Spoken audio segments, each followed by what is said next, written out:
بسم اللہ الرحمن الرحیم. یہ والے میزائل جو اب جا کے اسرائیل گر رہے ہیں، یہ اس وقت کہاں تھے جب دمشق کی ایمبیسی پر حملہ ہوا اور آپ نے کہا ہم بدلہ لیں گے، اور آپ نے 400 میزائل چلائے تھے جو گاجریں اور کھیرے ثابت ہوئے. یہ والے میزائل جو کہا جا رہا ہے کہ اب 80% جا کر اپنے اہداف پر گرے ہیں. Where were these missiles when you claim that you tick the revenge of Raisani, وہ جو تمہارا صدر مرا تھا؟ 2 سال سے بچے ذبح ہو رہے ہیں، 600 دن سے زیادہ ہو گئے، روزانہ کئی پروازیں اڑتی ہیں. تم ساری زندگی ہمیں القدس القدس، جمعۃ الوداع، یوم القدس، امام خمینی اور القدس کے ٹھیکیدار بنے ہوئے تھے تم. یہ 600 دنوں میں، 600 دنوں کے ہزاروں گھنٹوں میں یہ میزائل تمہارے پاس نہیں تھی؟ یہ نکال کر تم نے آج تم پر پڑی ہے تو نکل آئے نا میزائل. ہم ایران کے حامی ہیں، ہم ایران پر حملے کی شدید ترین مذمت کرتے ہیں، ہم ایران کے ساتھ کھڑے ہیں، ہمیں محبت ہے ایران سے، لیکن ہم نفرت کرتے ہیں ایران کے اس نام نہاد شٹی ملا ازم سے جو شام میں گھسے تو 15 لاکھ مسلمانوں کو تہدید کر دیتا ہے. اسرائیل کے راستے میں جو ملک رکاوٹ ہو سکتے تھے، جہاں کے مسلمان رکاوٹ ہو سکتے تھے، وہ سارے کے سارے مسلمان ملک تاراج کیے، کمزور کیے. وہ لبنان ہو، وہ شام ہو، وہ عراق ہو، وہ صدام حسین ہو، وہ یمن ہو، تم جہاں جہاں ہو. بشار الاسد شام میں نصیری علوی کیا کیا؟ 15 لاکھ مسلمانوں کا قتل عام. حوثی اس وقت یہاں میرے آس پاس چاروں طرف یمنی ہیں، مکہ المعظمہ میں، مکہ المکرمہ میں. میں جس یمنی سے پوچھتا ہوں وہ کہتا ہے کیا بات کر رہے ہیں، حوثیوں نے تو 5 لاکھ یمنی قتل کیا ہے، ہمیں گھیرا ہوا ہے، ہمیں وہ قحط اور محاصرے سے مار رہے ہیں. وہ یہاں تک کہتے ہیں ہاں اولائی کلاب ایران، ذئاب ایران، یہ ایران کے کتے اور ایران کے بھیڑیے ہیں. وہ کہہ رہے ہیں کہ وہ نعرے لگاتے ہیں اللہ اکبر الموت علی امریکہ. اس نے کہا امریکہ کا کون سی موت؟ موت تو شام یمنی پر ہے، یمنیوں کو مار رہے ہیں. آپ شام میں ہوں قتل عام، آپ یمن میں ہوں قتل عام، آپ لبنان میں ہوں پورا حریری خاندان مٹا دیا تم نے، مار دیا بم دھماکوں میں ہر ایک میں. آپ کے یہاں مہمان آ جائے تو اس کی غداری. اسماعیل ہانیہ سب سے مقبول چہرہ، سب سے عظیم قائد، کس نے مروایا؟ اب جب میزائل آ رہے ہیں تو پتہ چل رہا ہے نا کہ کس کے میزائل بالکل ٹارگٹ پہ پہنچتے ہیں. وہ جو خامنائی کا مشیر خاص مارا گیا، وہ پوری بلڈنگ اپنی جگہ کھڑی ہے، جسٹ دا فلیٹ جس میں وہ رہتا تھا وہ ڈیمیج ہوا ہے. The same thing you did, اور کروائی تم نے with Ismail Hania. Do you remember? تم لوگوں نے اپنی تاریخ سے سبق نہیں سیکھا. میر جعفر کا کیا انجام ہوا، میر صادق کا کیا انجام ہوا، ابن علقمی کا کیا انجام ہوا. تمہیں سبق سیکھنے چاہیے تھا، لیکن تمہارے صحابہ کی گستاخی کے عقیدے کی نحوست اور تمہاری بد فطرتی تمہیں سیکھنے نہیں دیتی. غزہ کا شور ساری دنیا میں اٹھ رہا تھا، پاکستان پہ حملہ کر دیا، پھر انڈیا سے حملہ کروا دیا، اب اپنے ماموں کو بلا کے یہاں لے آئے. ہم اب بھی اس بات پر مطمئن نہیں ہیں کہ یہ اصل اوریجنل جنگ ہے.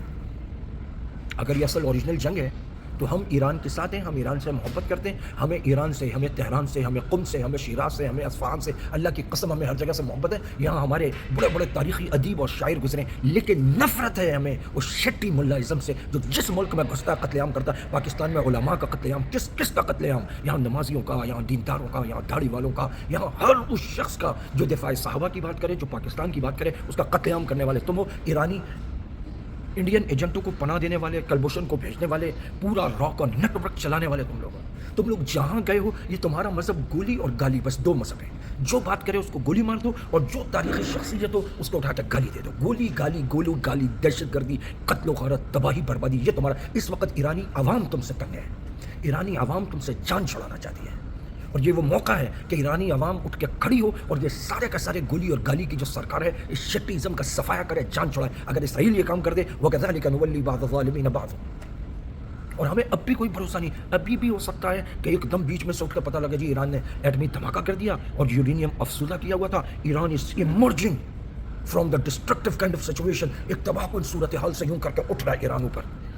یہ بھی ہو سکتا ہے. وہ پتہ چلے کہ جی وہ جو تمہارا $150 ارب ٹھکا، تمہارا پرشین پروجیکٹ ٹھکا، وہ جو تم شام میں ذلیل ہوئے، وہ ساری عزت دوبارہ گین کر کے تمہیں دے دے. تم آپس میں لڑو، تم تب بھی بھائی ہو، اور تمہارا آپس میں اتحاد ہو، تم تب بھی بھائی ہو. تم کل بھی یہود و ہنود کے ایجنٹ تھے. وہ اپنے کتوں کو ایسے ہی پالتے ہیں، ایسے ہی پٹا ڈالتے ہیں، ایسے ہی استعمال کے بعد کک مار کے آؤٹ کر دیتے ہیں.